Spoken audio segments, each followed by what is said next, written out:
व्यक्ति निष्ठा से ये ठान ले कि मेरी जातिवाद में है, मैं सर्वप्रथम हिंदू होने पर गौरव की अनुभूति करूं, तो मुझे लगता है कि हिंदू राष्ट्र अपने रोहिसा में ही बन जाएगा, कहीं जाने की आवश्यकता नहीं रहेगी। जय श्री राम। मैं हमेशा कहता हूं, अरब से आए हुए लोगों ने 1400 साल 2000 साल पहले की जिनकी मत पंथ की परंपरा रही हो, क्योंकि इस दुनिया में धर्म तो एक ही है और वो धर्म है सत्य सनातन वैदिक धर्म, अन्य कोई धर्म नहीं है। मत हो सकते हैं, पंथ हो सकते हैं, मजहब हो सकते हैं, लेकिन धर्म तो इस भूधरा पर एक ही है और वो है सत्य सनातन धर्म, जिसका कभी अंत नहीं, जिसकी कोई जन्म तारीख नहीं, जिसका कोई अंत कर भी नहीं सकता। ऐसे सत्य सनातन धर्म के प्रवर्तक बन करके हम सब लोग जब आगे बढ़ते हैं, तब ये जाति पाति के बंधन से, छुआछूत के बंधन से और जितने भी भेद समाज के अंदर बटे हैं, उन सारे भेदों को खत्म करके हम मुट्ठी बंद करके ये संकल्प लेते हैं कि हम सब हिंदू हैं। आज से कई वर्षों पहले, आज की जागृति से तो हम देखें तो हिंदू समाज में बहुत बड़ा बदलाव आया, लेकिन आज से कुछ वर्षों पहले जब हिंदू को यह कहा जाता था कि आप हिंदू कहिए, तो वो कहता था कि मुझे और कुछ भी कह दीजिए पर मुझे हिंदू मत कहिए। ये मानसिकता लोगों के अंदर घुसी हुई थी, लेकिन 100 सालों की संघ की साधना ने, 100 सालों की संघ की साधना ने इस देश में सनातन को, समाज को एकजुट करने में और सनातन धर्म का डंका पूरी दुनिया में किस प्रकार से लहराए, वो यदि किसी ने स्थापना की है तो वो राष्ट्रीय स्वयंसेवक संघ के कार्यकर्ताओं ने, प्रचारकों ने, हमारे ऋषि मुनियों के त्याग तपस्या और उनके बलिदान ने कई वर्षों तक लंबा संघर्ष किया और उस संघर्ष का ही परिणाम रहा कि हमारे महापुरुष कहा करते थे कि वीर शिवा राणा प्रताप का गूंज उठा ये नारा था, कहो गर्व से हम हिंदू हैं, हिंदुस्तान हमारा है, हिंदुस्तान हमारा है। राम कृष्ण गंगा का विरोधी जो हमसे टकराएगा, देखो कुत्ते की मौत आज वो मारा जाएगा। आज मलेच्छों ने दुर्गा के बेटों को ललकारा है, कहो गर्व से हम हिंदू हैं, हिंदुस्तान हमारा है।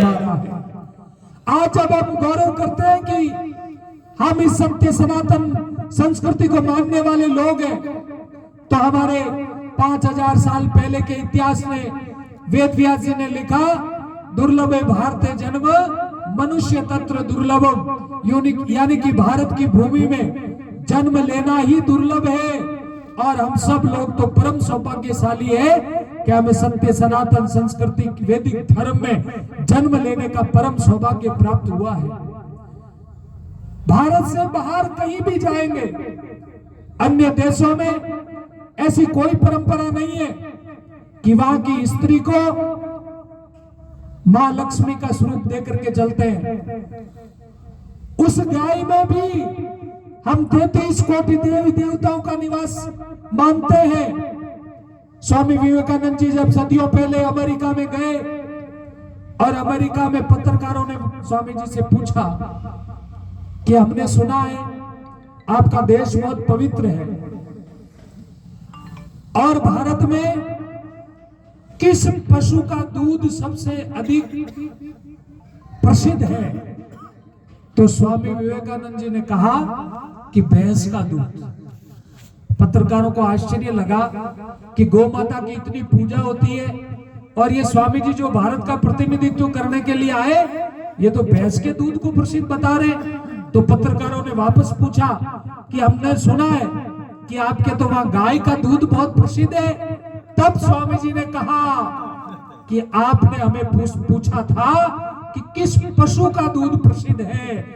हम गाय को पशु नहीं मानते, हम गाय को हमारी मां मानते हैं, इसलिए हम उन ऋषियों की संतान हैं। हम उन महापुरुषों की संतान है जिन्होंने हमें बताया कि धर्म के लिए यदि अपना बलिदान भी देना पड़े तब भी चूक मत जाना। धर्म की जहां बात आए वहां सबसे अग्रिम पंक्ति में आकर के खड़ा होना। और ये हमारे वीर शिवाजी, राणा प्रताप, ऐसे अनेक महापुरुषों ने हमें ये गाथा बताई। हम लोगों ने सुना, हम लोगों ने पढ़ा। आज की स्थितियां बड़ी विकट है, बड़ी गंभीर है। हम सब लोगों ने धर्म की बात तो की, लेकिन धर्म के संस्कार अपने बच्चों में कहीं न कहीं उस संकीर्ण मानसिकता के अंदर हर कोई तो ये चाहता है कि शिवाजी और महाराणा प्रताप जैसे योद्धा जन्म ले, लेकिन ये कोई नहीं चाहता कि वो मेरे घर से जन्म ले, मेरे घर से कोई निकले। ये कोई नहीं चाहता।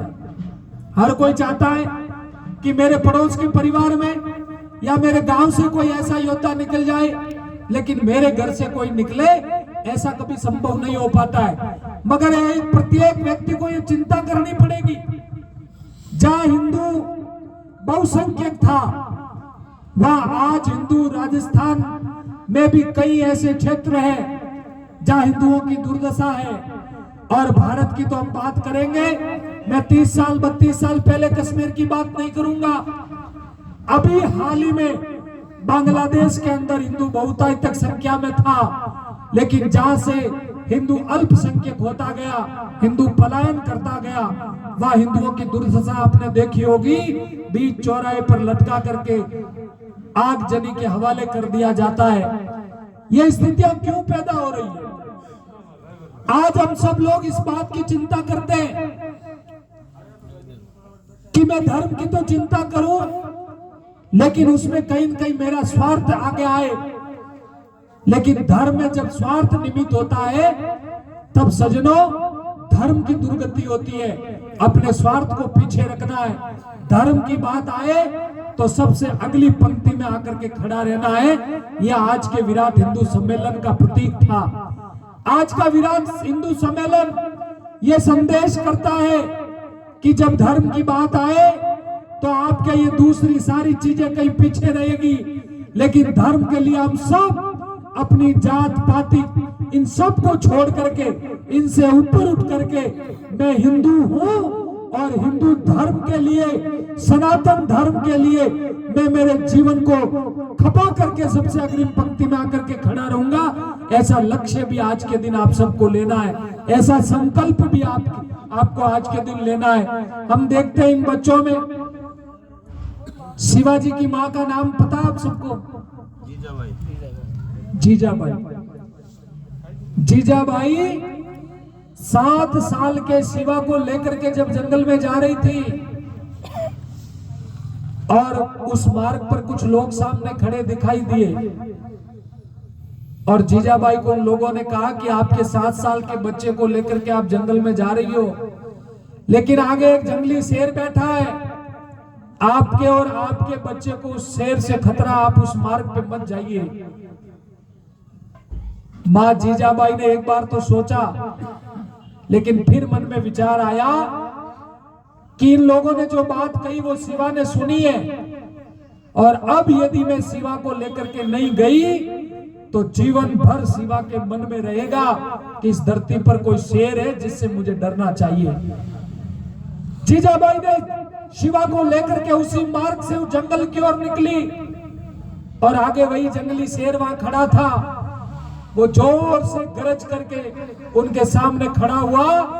जीजाबाई ने शिवा को उतार करके शिवा के पीठ पर थपथपा करके शिवा को कहा कि बेटा तू शेर है, तू शेर की तरह दहाड़ कर गर्जना कर। जब शिवा ने गर्जना की तो वो शेर दुम दबा करके भाग गया। आप और हम सब शेरों के बच्चे हैं, डरने की आवश्यकता नहीं है। यदि मन के अंदर वो स्वाभिमान, वो भक्ति, महाराणा प्रताप को क्या आवश्यकता थी महलों की सुख सुविधा को त्यागने की, मगर उन्होंने कहा कि मैं आज घास की रोटियां खानी स्वीकार कर लूंगा, मगर मेरा धर्म अडिग रहे, मेरे धर्म की जय जयकार हो, मैं रहूं ना रहूं, तेरा वैभव अमर रहे मां, हम दिन चार रहे ना रहे। ऐसा संकल्प उन महापुरुषों ने लिया था। उन्हीं के पद चिन्हों पर चल करके, उन्हीं को अपनी प्रेरणा पुंज बना करके, उनको यदि आदर्श मानना है तो ऐसे महापुरुषों को मानिए। इन नचनीय नाटक करने वाले फिल्म कलाकारों को हम और हमारे बच्चे आइडियल मानने लगे। ये कोई शाहरुख खान, कोई सलमान खान, ऐसे लोगों को आइडियल मान करके ये जब बच्चे चलते हैं तब संस्कृति का विनाश होता है।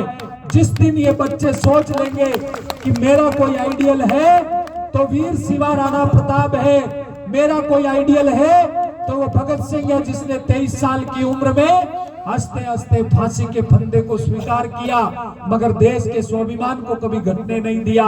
इन बच्चों को पढ़ाइए, इन बच्चों को संघ की शाखाओं में भेजिए, इन बच्चों को एक एक घर से बजरंग दल के नौजवान बना करके इनको शास्त्र की भी विद्या और शस्त्र की भी विद्या सिखाइए। क्योंकि शास्त्रों की यदि रक्षा करनी है तो घर में शस्त्रों की आवश्यकता है। घर में शस्त्रों की आवश्यकता उतनी है जितनी घर में उन शस्त्रों को चलाने की आवश्यकता है। आज जब मोहम्मद गजनवी सोमनाथ के मंदिर को लूटने के लिए आता है तब वहां मंदिर के अंदर ऐसा कहा जाता है कि 5000 पुजारी मंदिर में थे। और जैसे ही पता लगा कि मोहम्मद गजनवी अपनी सेना को लेकर के सोमनाथ के मंदिर को लूटने के लिए आ रहा है, तब पुजारियों ने कहा कि यज्ञ मंडप चालू करके हम सब बैठ करके उन भगवान शिव का गुणगान करेंगे। भगवान आएंगे और वो उस मोहम्मद गजनवी को समाप्त कर देंगे, हमारी रक्षा करेंगे। उन्होंने वही किया। मोहम्मद गजनवी अपनी सेना लेकर के मंदिर में प्रवेश कर लेता है और उन 5000 पुजारियों की हत्या करने के बाद में वो पूरे मंदिर का सोना अपनी नाव में भर करके लेकर के चला जाता है। आप विचार कीजिए, परमात्मा भी उसी का साथ देता है जिसमें शक्ति होती है। परमात्मा भी उसी का साथ देता है जिसमें शक्ति और बल होता है, जिसकी भुजाओं में बल होता है। आप देखिए, सामान्य सी बात है, यदि हम इतने लोग बैठे और हमारे बीच में कोई सर्प आ जाए तो अभी उठ करके सब लोग भाग जाओगे, और अन्य जिससे कोई डर नहीं है ऐसा कोई पशु या पक्षी आ जाए तो हम सब लोग बैठे रहेंगे। यानी समाज में शक्ति की पूजा है। जिस समाज में और जिस व्यक्ति में शक्ति है लोग उसकी पूजा करते हैं, दुनिया उसकी पूजा करती है। भारत सोने की चिड़िया क्यों था? भारत विश्व गुरु क्यों था?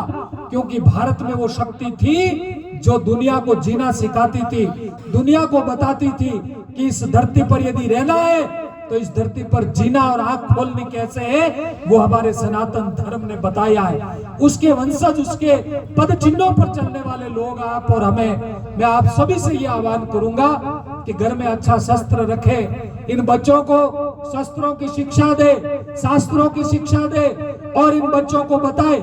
मुझे बड़ा आश्चर्य होता, हमने 2 महीने पहले पाली के अंदर हमारी एक बेटी जो किसी फारूक, किसी मोहम्मद के जासे में आ गई और वो उसे लेकर के चला गया, जिसे हम आजकल लहू जिहाद का नाम देकर के संबोधन करते हैं। और पूरे भारतवर्ष में ऐसी एक योजना चल रही है।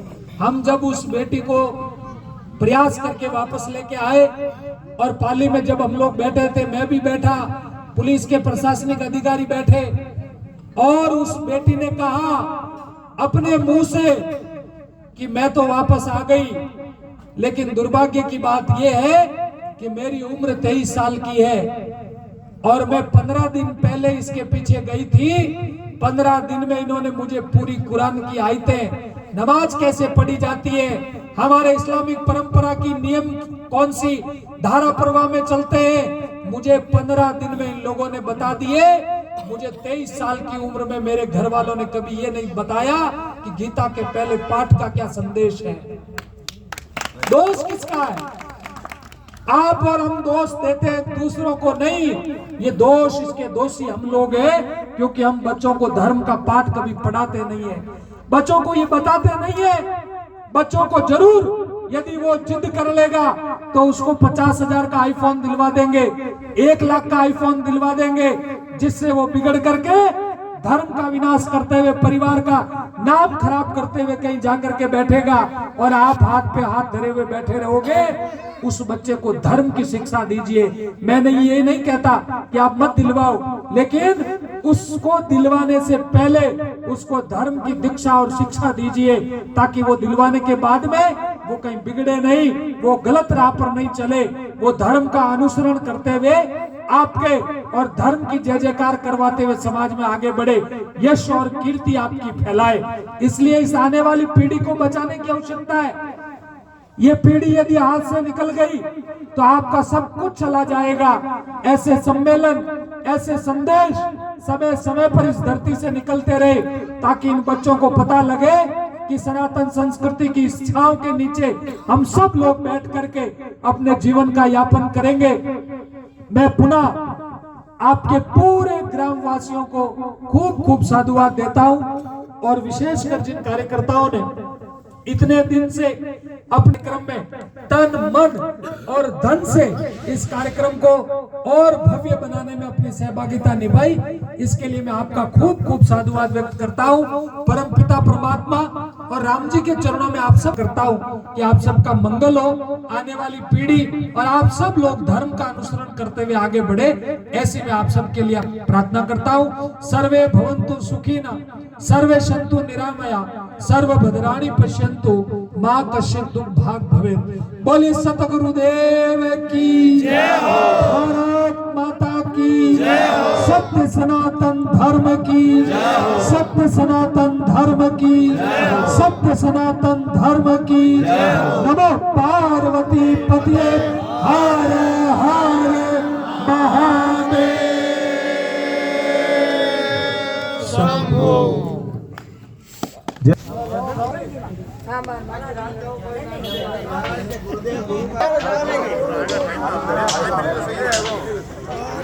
महाराज की बोल करना जी महाराज की बोलो थापा जी महाराज